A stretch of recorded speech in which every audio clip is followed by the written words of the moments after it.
क्या आपने कभी सोचा है कि जिस जगह को सबसे पवित्र माना जाता है, वहीं अगर पाप छुपा बैठा हो तो? जहां भक्ति की गूंज होनी चाहिए, वहां अगर किसी की चीखें दबा दी जाएं तो? इस कहानी में मंदिर है, मंत्र है, आस्था है और एक पंडित जो ऊपर से संत लेकिन अंदर से शैतान था। एक ऐसा दरिंदा जो महिलाओं की मजबूरी और मासूमियत का फायदा उठाकर अपनी हवस का शिकार बनाता था, जिस पर गांव वाले आंख मूंद कर भरोसा करते थे। लेकिन उसी भरोसे के पीछे दबी थी एक खौफनाक सच्चाई। बरसों से मंदिर के पीछे एक रहस्य दबा था, और जब वो राज खुला तो सिर्फ गांव नहीं, इंसानियत भी कांप उठी। मंदिर की चौखट के पीछे छुपा वो पाप जो सालों तक पूजा की आड़ में पलता रहा। गांव के सिरे पर एक पुराना मंदिर था, शांत, पवित्र और लोगों की आस्था का केंद्र। उसी मंदिर के पीछे एक कमरा था जो बाहर से तो बेहद साधारण दिखता, लेकिन अंदर उससे कहीं ज्यादा खौफनाक था। यहीं रहता था पंडित राम प्रसाद, 70-75 साल का एक बूढ़ा,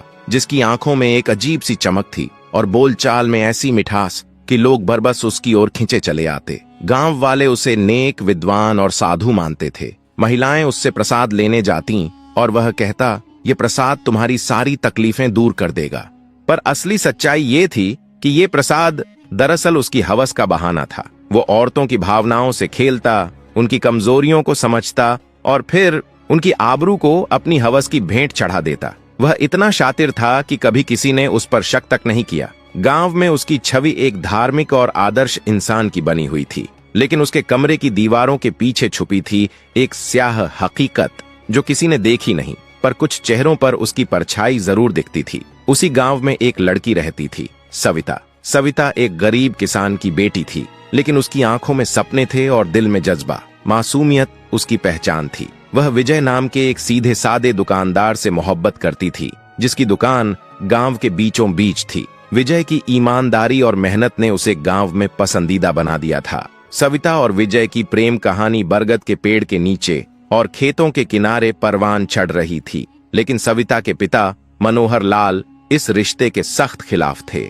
उनका मानना था कि एक अमीर घराने में बेटी की शादी करके वे अपने परिवार को गरीबी से बाहर निकाल सकते हैं। तभी एक दिन सविता की माँ लक्ष्मी ने कहा, पंडित जी के पास जा बेटी, उनका प्रसाद चमत्कारी है, अगर दिल की बात कहेगी तो वो कोई राह जरूर निकाल देंगे। सविता को यह बात हजम नहीं हुई। उसे पंडित पर कभी विश्वास नहीं रहा। गांव में कई औरतों को लेकर कानाफूसी थी जो उसके पास गईं और लौटते वक्त उनके चेहरे पर चुप्पी का अजीब साया दिखा, पर किसी ने कभी कुछ खुलकर नहीं कहा। लक्ष्मी की जिद के आगे सविता को झुकना पड़ा और यहीं से वो कदम उठा जिसने उसकी जिंदगी की दिशा ही बदल दी। बरसात के एक दिन सविता मंदिर की तरफ चली। उसने नीली साड़ी पहनी थी जो उसकी खूबसूरती को और निखार रही थी। बरसात की बूंदें उसके चेहरे पर गिर रही थीं और उसका दिल धक धक कर रहा था। मंदिर के पास राम प्रसाद अपने कमरे में बैठा था। उसने सविता को देखते ही मुस्कुराकर इस्तकबाल किया। आओ बेटी, क्या परेशानी है? उसकी आवाज में अजीब सी मिठास थी।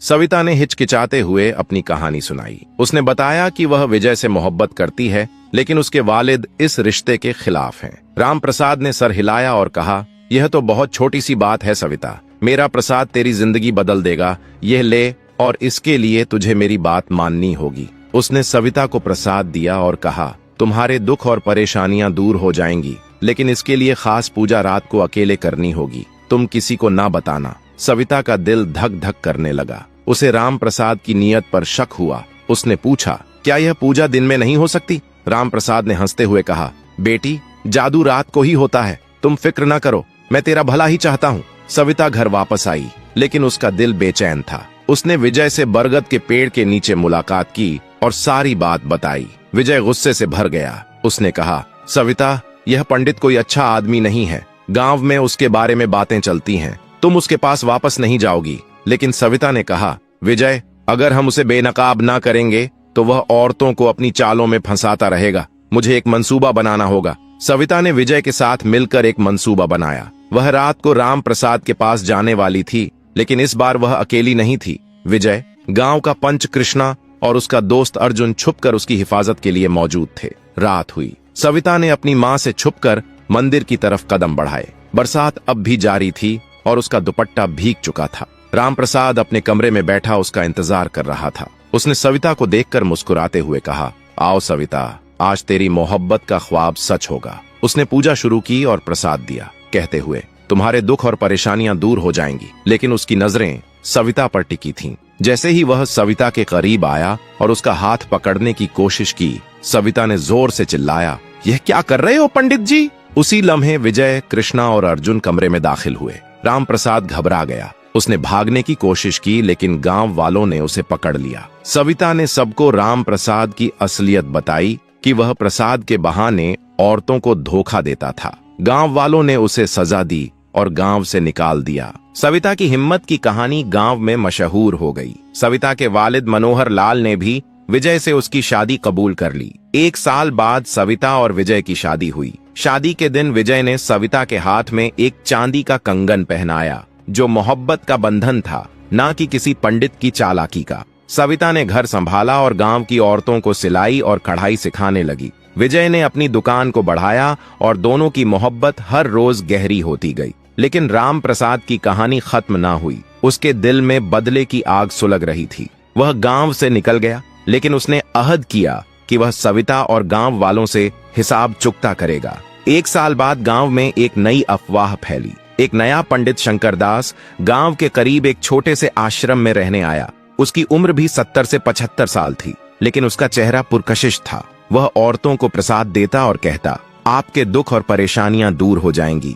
गांव की औरतें उसकी तरफ खींची चली गईं। सविता को यह सब सुनकर शक हुआ। उसने विजय से कहा, यह शंकरदास कोई नया पंडित नहीं, मुझे लगता है कि यह राम प्रसाद की नई चाल है। विजय ने हंसते हुए कहा, सविता, तेरा शक अब हर नए पंडित पर जा पड़ता है, लेकिन ठीक है, हम जांच करेंगे। सविता ने अपनी दोस्त प्रीति को साथ लिया, जो गांव की एक बहादुर और चालाक लड़की थी। प्रीति शंकरदास के आश्रम गई। उसने एक सादी सी साड़ी पहनी और परेशानी का रंग चढ़ाया। शंकरदास से मिलकर उसने कहा, पंडित जी, मुझे अपनी शादी की फिक्र है। मेरा रिश्ता तय हुआ था, लेकिन लड़के वालों ने इनकार कर दिया। क्या आप मेरी मदद कर सकते हैं? शंकरदास ने उसे प्रसाद दिया और कहा, आपके दुख और परेशानियां दूर हो जाएंगी, लेकिन इसके लिए एक खास पूजा रात को अकेले करनी होगी। प्रीति ने सिर हिलाया और सविता को जाकर सारी बात बताई। सविता का शक यकीन में बदल गया। उसने कहा, यह राम प्रसाद ही है। उसने नाम बदला है, लेकिन चाल वही है। सविता ने विजय, प्रीति और गांव के मुअज्ज लोगों के साथ एक मंसूबा बनाया।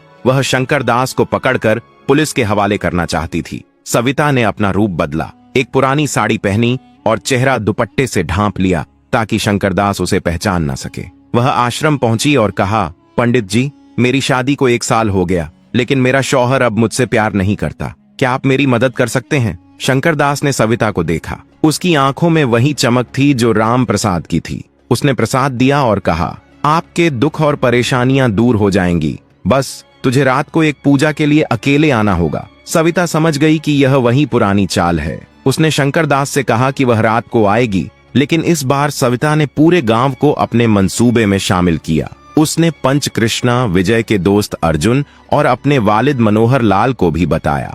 रात हुई। शंकरदास अपने आश्रम में सविता का इंतजार कर रहा था। जब सविता आई, उसने अपना दुपट्टा हटाया। शंकरदास हैरान रह गया। उसने सविता को पहचान लिया और चिल्लाया, तुम वही लड़की हो जिसने मुझे गांव से निकाला था। सविता ने मुस्कुराते हुए कहा, हाँ राम प्रसाद, या अब शंकरदास कहलवाओ, तुम्हारी चालें अब नहीं चलेंगी। उसी लम्हे विजय, कृष्णा, अर्जुन और गांव वाले आश्रम में दाखिल हुए। शंकरदास ने भागने की कोशिश की, लेकिन गांव वालों ने उसे पकड़ लिया। सविता ने सबके सामने कहा, यह वही राम प्रसाद है जो नाम बदलकर दोबारा हमारे गांव की औरतों को धोखा देने आया था। गांव वालों ने शंकरदास को पुलिस के हवाले कर दिया। इस बार सबूत इतना पुख्ता था कि वह जेल की सलाखों के पीछे चला गया। सविता की हिम्मत की कहानी एक बार फिर गांव में गूंज उठी। प्रीति ने सविता से कहा, तुम एक आम लड़की नहीं सविता, तुम हम सबके लिए एक मशाल हो। सविता और विजय की मोहब्बत की कहानी मजबूत हो गई। एक रात जब बरसात हो रही थी,